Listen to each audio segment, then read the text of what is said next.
తెలుగువారి ఆత్మీయ వారధి తోడి శ్రోతలారా, ప్రస్తుతం ఈ ప్రత్యక్ష ప్రసారం వింటున్నారు మారిషస్ దేశం నుంచి. మీ ప్రత్యక్ష తెలుగు వ్యాఖ్యాత సంజీవ నరసింహ. అప్పుడు విశాఖపట్నం అనగానే మారిషస్ దేశంలో జ్యేష్ఠస్తులు అందరూ ఎంతో ఆనందిస్తారు. ఎందుకంటే వివిధ ప్రాంతాల నుంచి మారిషస్ దేశానికి 1834 సంవత్సరంలో వాళ్ళ జీవితోపాధి కోసం మారిషస్ దేశానికి వచ్చారు. ఈనాటి ప్రత్యక్ష ప్రసారంలో శతావధాని శ్రీ రామ్ భట్ల పార్వతీశ శర్మ గారు ఉన్నారు. ఇప్పుడు ఈయనతో కొంతవరకు మాట్లాడము. ఆచార్య శ్రీ రామ్ భట్ల పార్వతీశం శర్మ గారు, నమస్కారం అండి. నమస్కారం అండి సంజీవ్ అప్పుడు గారు, మీకు కూడా నమస్కారం. వింటున్న శ్రోతలందరికీ కూడా నమస్కారాలు. చెప్పండి, ఎలా ఉన్నారు? బాగున్నారా? ఆ తెలుగు కళామ తల్లి వారి అనంత కరుణ కటాక్ష వీక్షణాలతో మరి మన శతావధాని రామ్ భట్ల పార్వతీశం శర్మ వారి పరిపూర్ణ తెలుగు దయతో బాగున్నాం మారిషస్ దేశంలో. ముందుగా మా శ్రోతలకి మీ గురించి, మీ వ్యక్తిత్వం గురించి పరిచయ భాగంగా కొంతవరకు చెప్పగలరా? తప్పకుండానండి. భవదీయుడు రామ్ భట్ల పార్వతీశ్వర శర్మ శతావధానం కార్తీక మాసంలో చేయడం జరిగింది. ఆ తర్వాత అష్టావధానాలు 40 వరకు పూర్తి చేశాను. ఆంధ్ర రాష్ట్రంలో, ఆంధ్రేతర ప్రాంతాల్లో కూడా అవధానాలు ఆసుగా చేస్తూ ఉన్నాను. దూరదర్శన్, ఆకాశవాణిలో కూడా అవధానం చేసే అవకాశం వచ్చింది. ఆకాశవాణి విశాఖపట్నం కేంద్రంలో ప్రత్యక్ష వ్యాఖ్యాతగా ఉన్నాను. అది వంశపారపర్యంగా వచ్చినటువంటి వరంగా భావిస్తూ ఉన్నాను. ఆంధ్ర విశ్వవిద్యాలయం పరిశోధనకు పెట్టింది పేరు కాబట్టి అలాంటి ఆంధ్ర విశ్వవిద్యాలయంలో ప్రస్తుతం ఉన్నతమైనటువంటి పరిశోధకుడుగా విశ్వవిద్యాలయాల నిధుల సంఘం వారితో గుర్తింపు పొంది ప్రస్తుతం పరిశోధన చేస్తున్నాను. సంస్కృతంలో ఔచిత్య విచార చర్చ అన్న ఒక పుస్తకాన్ని తెలుగులో పంచకావ్యాలుగా మనం పిలుచుకునే మన చరిత్ర, వశ్చరిత్ర, అముక్తమాల్యద, శృంగార నైషధం, పాండురంగ మహాత్మ్యం, ఇవి ఉద్దిష్టమైనటువంటి ప్రబంధయుగానికి చెందిన కావ్యాలు. వాటిలో ఔచిత్యం అన్న సిద్ధాంతాన్ని అన్వయిస్తూ ఉన్నాను. మా గురువు గారు దత్తాత్రేయ శాస్త్రి గారు. సరే, శ్రీ శర్మ గారు, అంటే అవధాన ప్రక్రియలో ఉన్నటువంటి ఉద్దేశం కొంతవరకు చెప్పండి. అవధానం అంటే ఏకాగ్రత అని అర్థం అండి. ఏదైనా ఒక విషయం మీద మనసును లగ్నం చేయడం. చిత్తం అంటే అటు ఇటు పరిగెట్టేదని అర్థం. అలా కాకుండా ఒకే విషయం మీద ఒకసారి లేదా 8 విషయాల మీద ఒకసారి, దానికి మించి 100 విషయాల మీద, అంతకు మించి 1000 విషయాల మీద, ఇలా మనసును లగ్నం చేయడమే అవధానం. అవధానం, సమాధానం, ప్రణిధానం తథైవచ అని నిఘంటువులు మనకి సూచిస్తూ ఉన్నాయి. అయితే ఇది సాహిత్య ప్రక్రియ కాబట్టి సాహిత్యంలో కొన్ని సమస్యాత్మకమైన అంశాలని స్వీకరించి వాటిని ఛందోబద్ధంగా, అంటే మనందరికీ తెలుసు తెలుగు అంటేనే పద్యం, పద్యం అంటే తెలుగు, అలాంటి పద్య సాహిత్యంతో ముడిపడి ఉన్న ప్రక్రియ అవధానం. పూర్వకాలంలో వేదంలో అవధానం ఉంది, ఇప్పటికీ వేదంలో అవధానం ఉంది, అది సంస్కృత అవధానం. అలాంటి అవధానం గుర్తు పెట్టుకోవడం మీద ఆధారపడి ఉంటుంది. దీన్ని జ్ఞాపక శక్తి అన్న, అవధానంలో ధారణ అని పిలుస్తాం. ధారణ, ఈ ధారణ మీద ఆధారపడి ఉంటుంది. ఇచ్చినటువంటి అంశాన్ని పూరించి మళ్ళీ వాళ్ళకి అప్పచెప్పేటువంటి ప్రక్రియ ఈ అవధానం. అవధానంలో ప్రశ్నలు అడిగే వాళ్ళని బట్టి అవధానానికి పేరుంటుంది. 8 మంది ప్రశ్నిస్తే అష్టావధానం అంటాం, 100 మంది ప్రశ్నిస్తే శతావధానం అంటాం, 1000 మంది ప్రశ్నిస్తే సహస్రావధానం అంటాం. ఇలాంటి అవధాన సాహిత్యం ఎప్పటి నుండో తెలుగు సాహిత్యంలో ఉంది. సమస్యాపూరణలు మొదలైనవి కృష్ణదేవరాయల కాలం నుంచి ఉన్నట్లుగా మనకు కనిపిస్తోందండి. సరే, మీరు చాలా చక్కగా వర్ణించారు. మరి అటువంటి అవధాన ప్రక్రియ జరిగేటప్పుడు మరి అప్పటికప్పుడు అదే ఆశు కవితగా మీరు సృష్టిస్తారా? అవునండి. ఆసువు అంటే అప్పటికప్పుడు చెప్పేది కదండి. వాళ్ళు ఏమడిగినా సరే పూర్వోక్తమైన, ఇదివరకు ఎవరో పూరించిన అంశాలను అడిగినా ఆ పదాలను అప్పటికప్పుడు కూర్చుకుని ఎలాంటి సంశయం లేకుండా, సందేహం లేకుండా ఛందోబద్ధంగా అందరికీ అర్థమయ్యేలా వివరించాలి. దాన్ని ఆసువు అంటాం. ఇలా చెప్పడం కూడా అవధానంలో ఒక ప్రక్రియలో భాగమే. ఇప్పుడు ఒక చిన్న ప్రశ్న, మీరు ఒక అష్టావధానం చేస్తున్నాను అనుకోండి, నేను ఒక చిన్న ప్రశ్న అడుగుతాను, మీరు దానికి సమాధానం ఇవ్వగలరా?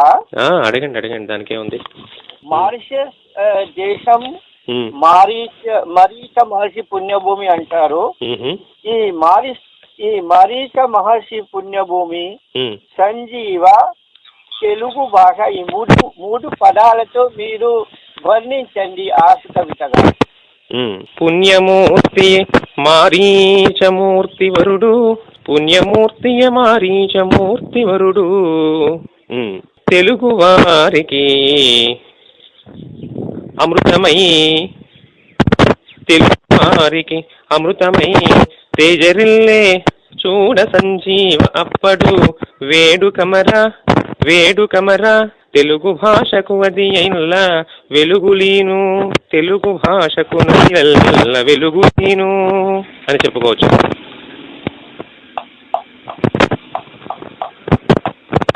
అద్భుతం, పరమాద్భుతం అండి స్వామిజీ. ఆహా, ఇటువంటి అవధాన ప్రక్రియలో ఒక తెలుగు భాషకు మాత్రమే ఉన్నదని అదే జీవాను, ఇది నిజమా? అక్షర సత్యం అండి. ఇప్పుడు ప్రారంభంలో ప్రస్తావించినట్లు అవధానం అన్నది వేదంలో ఉన్నది అని మనం మూలాలలోకి వెళ్తే తెలుస్తుంది. వేదంలో ఉన్న పనసలను చదవడం, వల్లివేయడం, వాటిని జ్ఞాపకం శక్తి మేరకు గుర్తుంచుకోవడం, మళ్ళీ తిరిగి అప్పచెప్పడం, ఇలాంటివి అవధానం ఉంది. కానీ సాహిత్యంలో ఇప్పుడు మనం చూస్తున్న అవధానాలు, అష్టావధానాలు, శతావధానాలు, సహస్రావధానాలు తెలుగులో మాత్రమే ఉన్నాయి. తెలుగు వారికి మాత్రమే సొంతమైన విద్య. మొట్టమొదట మాడభూషి వెంకటాచార్యులు గారు అనేటువంటి వ్యక్తి ఈ అవధాన ప్రక్రియని పూర్తిగా వ్యాప్తిలోకి తీసుకొస్తే జంట కవులు ఆశు కవిత విలాసంతో ఆంధ్రదేశాన్ని, మిగిలిన దేశాన్ని ఏలినటువంటి వారు తిరుపతి వెంకట కవులు, కొప్పరపు సోదర కవులు, వెంకట రామకృష్ణ కవులు, ఇలా జంట కవులు అందరూ కూడా అవధాన ప్రక్రియని జంటగా కవిత్వం చెబుతూ ఒక పాదం ఒకరు చెప్తే మరొక పాదం మరొకరు చెప్పి పద్యాన్ని అలా అలవోకగా ఆశువుగా వర్ణిస్తూ ముందుకు తీసుకువెళ్లారు. ఇది తమిళ, కన్నడ లాంటి సోదరి భాషల్లో కూడా ఉందని అంటారు. కానీ తెలుగును చూసి ఇది అనుకరించారు అని తర్వాత మనకి తెలిసింది. కాబట్టి అక్షర సత్యం తెలుసుకోవాలి మూలాల్లోకి వెళ్ళి అంటే కేవలం తెలుగు భాషకే సొంతమైన ప్రక్రియ అవధానం. అద్భుతం. మరి మారిషస్ దేశంలో తెలుగు భాష సాంప్రదాయాలు ఎంతో సజీవంగా ఉన్నదని మీకు కొంతవరకు తెలిసింది.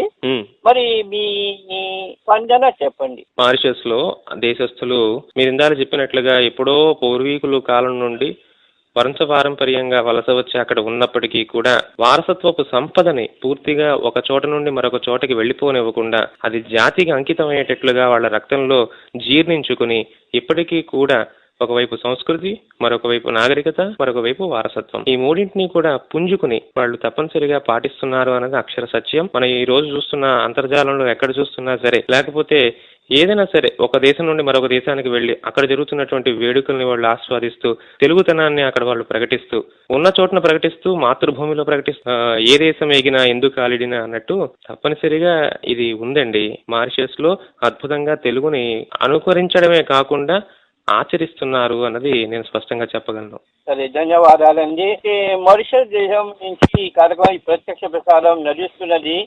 యావత్ ప్రపంచంలో మీ మాటలు, మీ సుమధురమైన కోకిల వంటి మాటలు అందరూ వింటున్నారు. మరి స్టోరీ ప్రియమైన శ్రోతలకు మీరు ఇయ్యబోయే ఒక తెలుగు వారధిగా, తెలుగు రాయబారిగా మీరు ఇయ్యబోయే సందేశం, మీ దివ్యోపదేశ 4 ముక్కలు చెప్పండి. నన్న పార్యుని నీల నవ్య ప్రయోగాల ప్రథమంబుగా అక్షరముల దిద్ది తిక్కనాత్మజలైన దివ్య గ్రంథములందు అద్భుత నాటకీయతను నేర్చి ఎర్రనాఖ్యు కవనమీక్షించి సొగసైన సూక్తి వైచిత్రితో శోభమీరి హృద్రమ్య పదబంధ శ్రీనాథు ఖండాల ఖండఖండములందు ఖ్యాతిగాంచి వ్యాసముఖ్యుల శ్లోక ప్రభావమెరిగి బమ్మిరాన్వయ పదముల భక్తి తెలిసి ఎంచి చూడగమన భాష నంచితముగా సాహితీర సాంబుధిగా సాక్షాత్కరించు.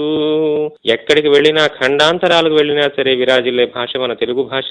అలాంటి తెలుగు భాష సంస్కృతి, వ్యవహారాలను, ఆచారాలను కూడా అలా కట్టుబొట్టు దగ్గర నుంచి మాట, ఆట, పాట వరకు కూడా తెలుగులో మారిషస్ ప్రజలు కావచ్చు, మరో దేశంలో ఉన్న వాళ్ళు కావచ్చు, ఆంధ్రులే కావచ్చు, ఇలా ముందుకు తీసుకువెళ్ళడం అందరికీ కూడా గర్వకారణం, అభినందనీయం. పద్య సంస్కృతిని, పద్య సాహిత్యాన్ని, అవధాన ప్రక్రియలని కూడా ఇలాగే ముందుకు తీసుకువెళ్లాలని, మరికొందరు అవధానాలు అక్కడ కూడా తయారు కావాలని ఆకాంక్షిస్తూ ఆశీర్వదిస్తున్నాను. సరే, ఆచార్య శ్రీ రామభట్ల పార్వతీ శర్మ గారు, మీతో జరిగిన సంభాషణ స్టోరీ సంస్థ తరఫున మీకు అనేక ధన్యవాదాలు సమర్పిస్తున్నాము. నమస్కారం అండి. జై తెలుగు తల్లి. నమస్కారం అండి. మీకు కూడా ధన్యవాదాలు.